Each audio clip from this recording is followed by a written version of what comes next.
Primero quiero comentarles que el cáncer de mama ha tenido una evolución desde el punto de vista de investigación muy interesante. Hace aproximadamente unos 10 años la Cenicienta, no, digamos la Cenicienta, la estrella del tratamiento del cáncer de mama eran los tumores HER2 positivos, y prácticamente todas las publicaciones, los avances y las sesiones que se hacían de manera plenaria y las que tenían mayor acogida eran los tumores y las presentaciones que se referían a los tumores HER2 positivo.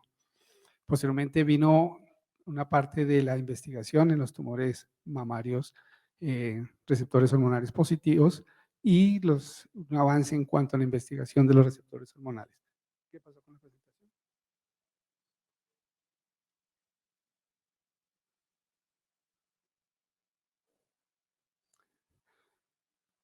Y en la medida en que se ha profundizado y tenemos más disponibilidad de las investigaciones moleculares, cada vez se tiene más información respecto a los tumores triple negativos. Los tumores triple negativos es una enfermedad que empieza con una definición de lo que no es. No es receptor hormonal positivo, no es HER2, y inicialmente pensábamos que este tipo de lesiones, básicamente su única posibilidad de manejo era con quimioterapia.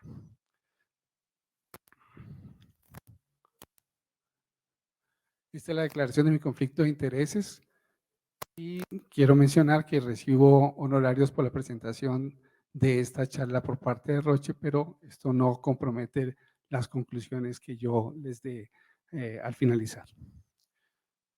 Esta es la evolución de la clasificación del cáncer de mama. Inicialmente teníamos entonces básicamente una clasificación morfológica donde nos decían si era cáncer o no cáncer. El estudio de la inmunohistoquímica permitió la identificación de aquellos pacientes en receptores hormonales positivos, receptor hormonal negativo, HER2 positivo, y los que no lo expresaban, entonces teníamos la primera aproximación de los tumores triple negativos. El análisis de microarreglos, y esto ya lleva 20 años, la primera clasificación es que hizo el doctor Charles Perú, en donde permitió clasificar los tumores, como mencionamos, entre luminales A, luminales B, HER2 positivo enriquecidos, basal-like, y esto ha permitido entonces que se pueda homologar a lo que tenemos con la información de inmunohistoquímica, aunque en realidad no es una clasificación precisa. Si nosotros quisiéramos hablar de estas subclasificaciones, tendríamos que utilizar el PAM50 para que nos dijera realmente qué tipo de tumor es el que es. Más recientemente tenemos entonces la información que vale a partir de estos genes y la expresión desde el punto de vista de DNA y la aproximación que tiene a partir del RNA y las proteínas, y ha permitido una clasificación un poquito más precisa desde el punto de vista de la expresión molecular de estos tumores, y finalmente el análisis inmunogénico. Ya vimos esta presentación, y esta presentación, esta gráfica nos menciona lo que se presentó por el doctor Lehmann para los tumores triple negativos, en donde fue la primera aproximación desde el punto de vista molecular de que no es una sola enfermedad. Entonces están los tumores basal-like 1 y 2, inmunomodulados, los mesenquimales y los tumores que pueden ser también con expresión de andrógenos. Sin embargo, es una clasificación que es muy compleja desde el punto de vista de tenerlo en la memoria y sobre todo para el momento de definir las terapias. Esta fue una clasificación que fue presentada por el doctor Bernstein de Harvard, en donde se trata de homologar un poquito más desde el punto de vista práctico qué es lo que sucede. Entonces hablamos de los tipos basal-like inmunosuprimidos y basal-like inmunoactivados, mesenquimales y los receptores hormonales de tipo androgénico. Esta es una clasificación que presentan los chinos, en donde trata de hacer una homologación desde el punto de vista similar a lo que presenta la clasificación de Bernstein, pero sin duda esta es la que en este momento se está imponiendo más desde el punto de vista de resultados de estudios de investigación en cuanto a respuesta de terapia. ¿Qué significa esto? Esta clasificación permite entonces considerar posibilidades de tratamiento dependiendo de la expresión de los perfiles genómicos que se vayan encontrando. Entonces podemos pensar en la posibilidad del uso de inmunoterapia para aquellos pacientes que tengan expresión del BRCA, el uso de inhibidores PARP, para aquellos pacientes que son basal inmunosuprimidos, combinaciones de inmunoterapia no la descartan de entrada, y para aquellos pacientes que son luminales con expresión de receptores androgénicos, la posibilidad de utilizar antiandrógenos. hemos tenido oportunidad de utilizar estos antiandrógenos en algunos pacientes. Los resultados realmente son un poquito decepcionantes si lo comparamos con el uso de la terapia hormonal para las convencionales con receptores de estrógeno y progestágeno. Pero con base en esta información hemos tratado de tener experiencia, pero realmente las respuestas no han sido muy buenas. Entonces, esto permite que el tratamiento se pueda permitir, de acuerdo a esto, poder dirigir qué tipo de terapia la que queremos ofrecer a nuestros pacientes. Entonces, si son pacientes con mutaciones del BRCA, posibilidad de utilizar inhibidores PARP. Si son pacientes que tengan expresión de andrógenos, la posibilidad de utilizar antiandrógenos. Si son pacientes que tengan alteraciones en la vía del PI3K, la utilización de inhibidores del PTEN. Y si son pacientes que puedan, desde el punto de vista inmunistoquímico, la expresión de ciertos antígenos, la utilización de inmunoconjugados. Esto se abre un espectro grande en cuanto a posibilidades de tratamiento, lo cual va más allá de los objetivos de la charla. Por lo tanto, voy a expresar solamente el uso de inmunoterapia y como estamos hablando de triple negativo metastásico, solamente inmunoterapia en pacientes con cáncer de mama metastásico. Esta es la evolución en cuanto a la expulsión de la actividad antitumoral, en donde hay una liberación de antígenos en las células tumorales. Esa liberación de antígenos permite que haya una presentación en las células inmunológicas. Esta identificación de los antígenos en las células inmunológicas permite que se libere el torrente sanguíneo, las células T, a los tumores y posteriormente haya una interacción. El principio general de esta expresión de antígenos es que el organismo genere por parte de la expresión de antígenos una respuesta inmunológica que le ayude a controlar la enfermedad. Sin embargo, el tumor desarrolla unas series de frenos a estas células tumorales, a estas células inmunológicas, que hace que eso que en principio se había considerado como un mecanismo de defensa por parte del organismo no se pueda llevar a cabo. Y es la presencia del eje PD1, PDL1, que cuando están activos, esto funciona como un freno para la célula T y de esta manera la célula tumoral pasa indemne en frente a la terapia, a la respuesta inmunológica. Lo que busca la terapia inmunológica es poder quitar ese freno y permitir que al bloquear esta interacción de estos receptores, del receptor y del PDL1 del ligando, entonces la célula T pueda trabajar libremente y actuar sobre la célula tumoral. O sea que en principio, y es para que lo tengamos presente, la terapia inmunológica no actúa directamente sobre la célula tumoral, sino que facilita la respuesta inmunológica del organismo frente al tumor. Entonces, el triple negativo es un objetivo potencial para inmunoterapia. Se ha dicho que entre los tumores de mama es el que más respuesta inmunológica puede desarrollar y por eso se piensa que puede ser un objetivo y de hecho en ese sentido se ha estado trabajando.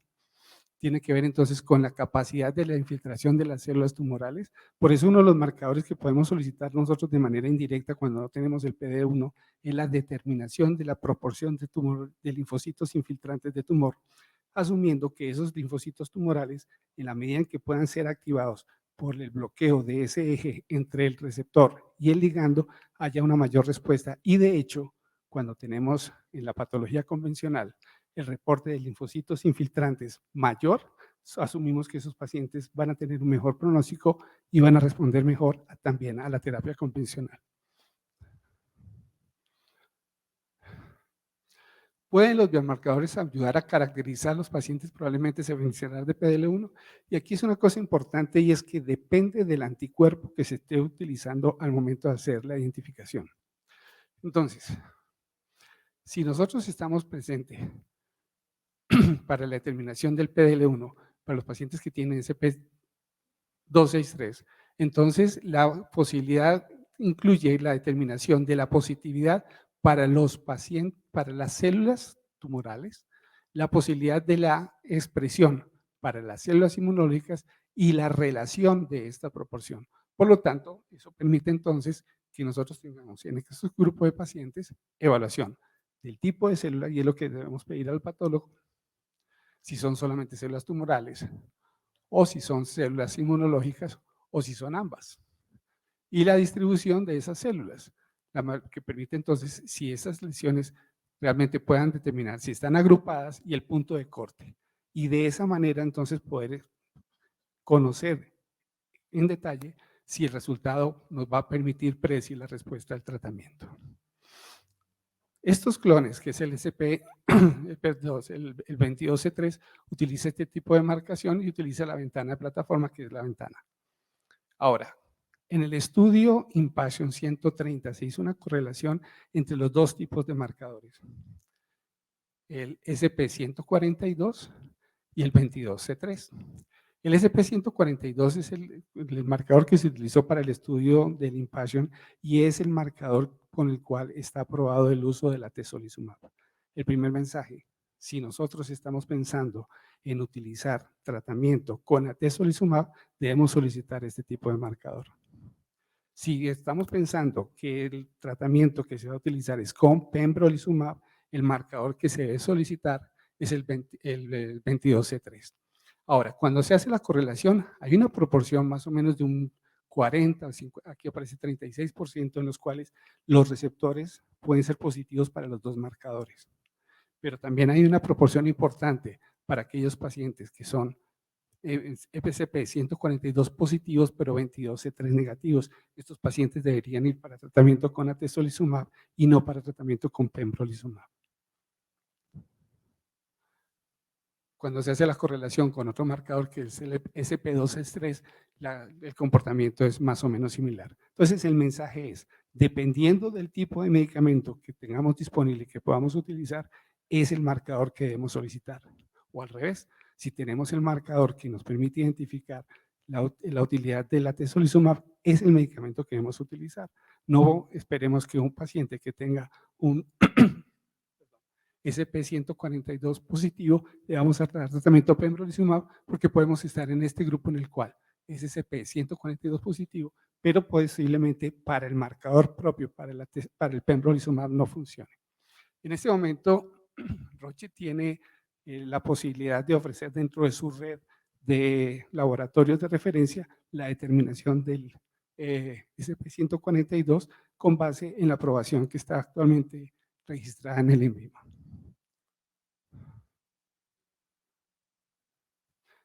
Sabemos también que hay una diferencia en cuanto a la expresión del PDL1 si los pacientes son para tumor primario o para enfermedad metastásica, dependiendo de la localización.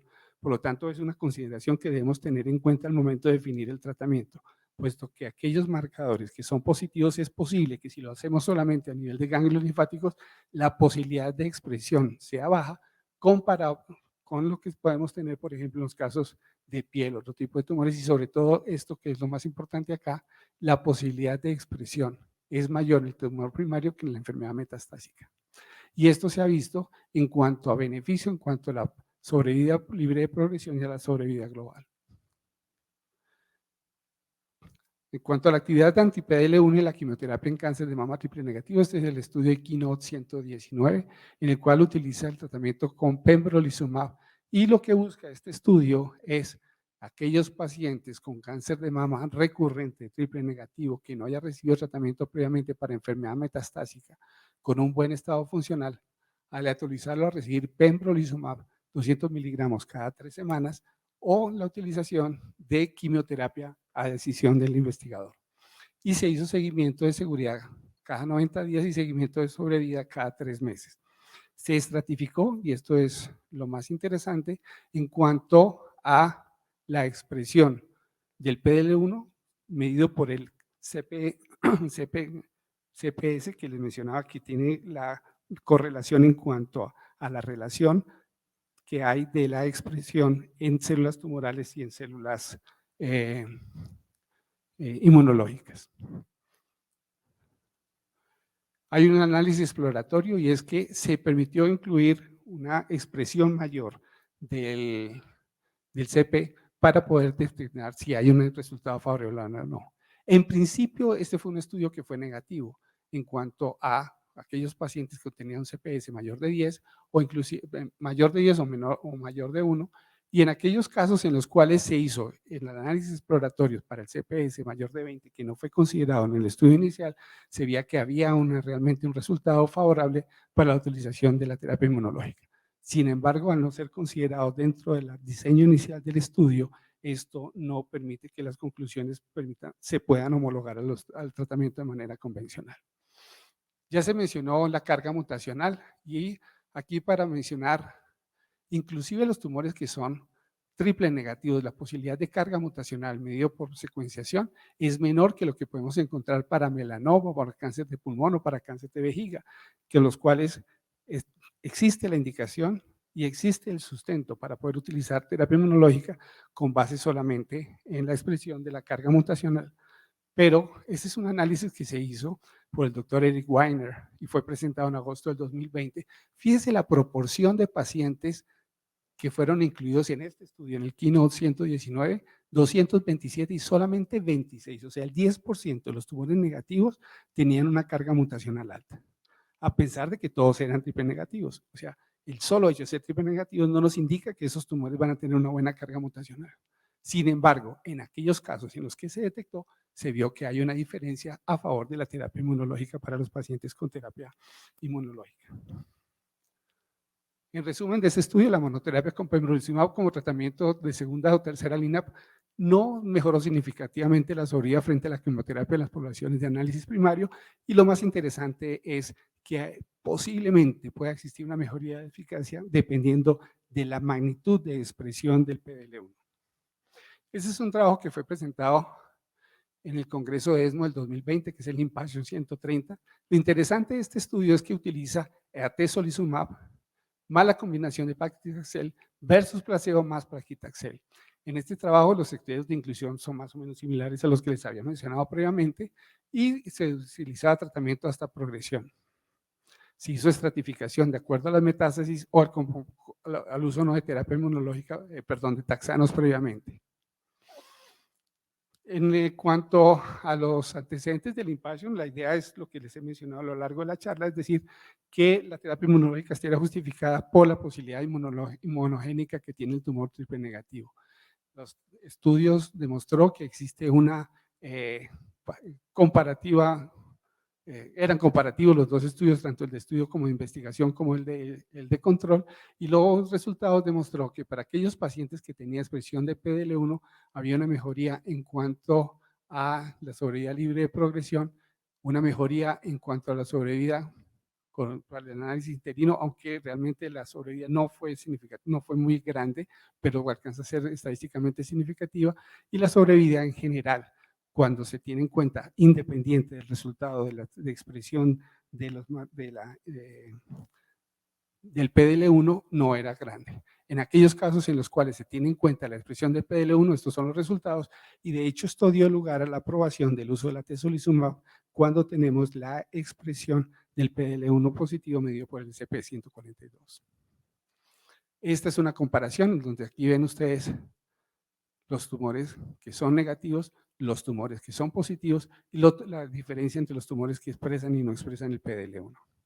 Esta es un análisis de forest plot en donde los resultados son mejores para aquellos pacientes que no habían recibido tratamiento con taxanos, era mejor para pacientes jóvenes, y aquellos pacientes en general los resultados son favorables cuando había expresión del PDL1. En cuanto a la incidencia de efectos secundarios son similares y son los que podemos esperar para la terapia con quimioterapia y la inmunoterapia. Este es el trabajo de Keynote 355, en el cual es un estudio randomizado pembrolizumab más quimioterapia versus placebo quimioterapia. O sea, el diseño es similar al del Impassion, y en este resultado utilizaba la quimioterapia, y la quimioterapia permitía el uso de paclitaxel, nab-paclitaxel, carboplatina y gemcitabina. Y quiero recalcar aquí la posibilidad de utilizar estos dos, porque esto lo vamos a comentar cuando mencionemos el estudio Impassion 131. Estos son los perfiles en los cuales los grupos fueron perfectamente comparables, y esto permite entonces ver de primera mano que los grupos son comparables, tanto el estudio de investigación como el control. Recuerden entonces que aquí se hizo la determinación por el CPS mayor de 10, y se ve que hay una diferencia a favor del uso de la inmunoterapia en aquellos pacientes que son con PDL1 positivo. Esta es la sobrevida libre de progresión, y este es el análisis de subgrupo, en donde ustedes ven que en general los pacientes tienen una sobrevida mejor y para entre más positivo sea la expresión del antígeno, es mucho mayor la respuesta. Estos son los efectos secundarios, que son los efectos secundarios esperados desde el punto de vista de terapia inmunológica. Y este es el estudio que les estaba mencionando al Impasio 131. Con base en el estudio 130 fue que se logró la aprobación acelerada para el uso de la atezolizumab por parte de la FDA y es la que permite en este momento y sustenta la aprobación para el uso de medicamentos de estos pacientes en Colombia. O sea, nosotros podemos utilizar siempre y cuando se cumpla con los criterios que les había mencionado. Aquí, a diferencia del 130, recuerden que en el 130 se utilizaba atezolizumab y nab-paclitaxel. Aquí se utiliza paclitaxel. Eso es importante porque el resultado de este estudio mostró que la conclusión no fue de la misma magnitud que se encontraba en el estudio 130, lo cual permitió o dio lugar a que la FDA hiciera una alerta para que cuando se utilice la atezolizumab no se combine con paclitaxel, sino la aprobación hasta el momento que estaba el registro en la FDA era con nab-paclitaxel. La explicación que dieron los investigadores posterior a esto es que quizás el uso de la premedicación con esteroides, que es necesario para la utilización del paclitaxel, bloquea la efectividad de la atezolizumab. En todo caso, la recomendación es, en caso de utilizarlo, no utilizarlo con Taxol. Esto es el análisis de su grupo y las conclusiones. No se cumplió la adicción de atezolizumab a paclitaxel, no mejoró significativamente la sobrevida libre de progresión, no había evidencia de un beneficio en la sobrevida global, que era el objetivo secundario, y las posibles razones posiblemente necesitan más exploración y las conclusiones posteriores es que quizás la premedicación necesaria para el uso del paclitaxel bloquea la efectividad de la atezolizumab. Podemos decir entonces que para la estrategia de inmunoterapia, para aquellos pacientes que son PDL1 positivo, por la técnica del CPS mayor de 10, estaríamos considerando la utilización de pembrolizumab. Para aquellos pacientes que son positivos para PDL1 y tenemos la aprobación que les había mencionado de la FDA y la aprobación del INVIMA en Colombia a partir de mayo, la utilización del Impassion 130. Y para aquellos pacientes, para segunda línea, existiría la posibilidad de utilizar basando en la información del Keynote 119, ojalá para aquellos pacientes que tuvieran una mayor expresión de PDL1. En este momento en Colombia no tenemos aprobación para el pembrolizumab para uso, tenemos la utilización de la atezolizumab, pero estoy seguro que esa aprobación debe venir en curso en un tiempo relativamente corto. Tener en cuenta entonces la expresión de linfocitos infiltrantes de tumor, tener en cuenta que dependiendo de la terapia que estemos pensando, de la línea de tratamiento que estemos pensando, podemos tener mejores resultados. Es un desperdicio considerar el uso de inmunoterapia para pacientes que han recibido segunda o tercera línea para para enfermedad metastásica para triple negativo, porque la información es muy pobre y los resultados son decepcionantes. Y la otra cosa es que el uso de la inmunoterapia sola no está justificado, debe ir asociado con quimioterapia. En conclusión, solo una fracción de pacientes de triple negativo se benefician de inmunoterapia. O sea, tenemos pensado que el gran grupo de tumores triple negativos van a responder a la inmunoterapia, pero realmente no son tantos. Solamente serían los pacientes que tengan expresión de PDL1. La definición del método diagnóstico nos debe orientar a cuál tipo de medicamento es el que debemos utilizar y la quimioterapia más inmunoterapia mejora la sobrevida libre de progresión, ojo, para tratamientos en primera línea. Líneas avanzadas no vale la pena considerarlo. Se han observado algunas actividades preliminares para otro tipo de tumores de inmunoterapia, HER2 positivo, pacientes luminales, pero en este momento la indicación está para triple negativo con esa consideración. Y seguramente, y como siempre concluyen en todo este tipo de presentaciones, se necesitan más estudios para poder tener mejores resultados. Muchas gracias.